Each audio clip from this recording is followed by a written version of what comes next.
buongiorno, ben ritrovati alla prima edizione del TG Flash di New Sicilia di oggi.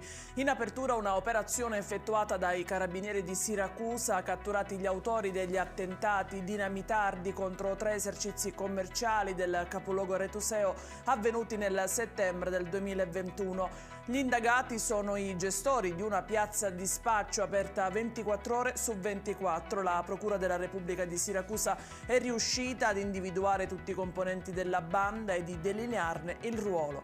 3 le ordinanze di custodia cautelare nei confronti di altrettanti soggetti pluripregiudicati. Il mandante e il capo di una fiorente piazza di spaccio, sono 7 invece gli indagati. Arrestato il medico palermitano Franco Scaturro, 67 anni, noto per essere il presidente onorario del Mazara Calcio e il medico della società.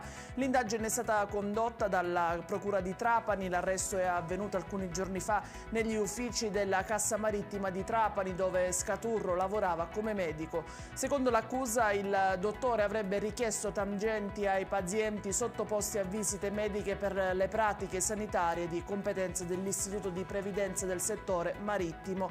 Dovrà rispondere adesso di corruzione.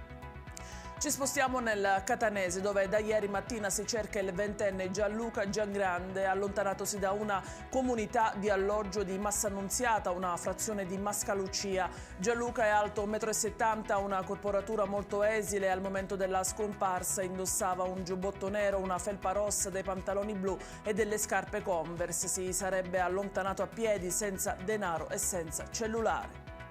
È in chiusura il decesso del 43enne Giovanni Sanci. L'uomo era caduto dal tetto di un'abitazione mentre stava riparando un'antenna a Misilmeri. Soccorso e trasportato al pronto soccorso dell'ospedale Villa Sofia, è morto nelle scorse ore al Trauma Center. Qui era ricoverato da quando nel nosocomio era giunto in gravissime condizioni esattamente 5 giorni fa. Non è ancora chiaro se il 43enne sia caduto dal tetto di un immobile in cui stava lavorando o se in realtà si trovasse nella propria abitazione. La ricostruzione di quanto accaduto è al vaglio dei carabinieri della locale stazione e dei funzionari dell'ASP di Palermo. È tutto per questa edizione, nuovi aggiornamenti a mezzogiorno. Arrivederci.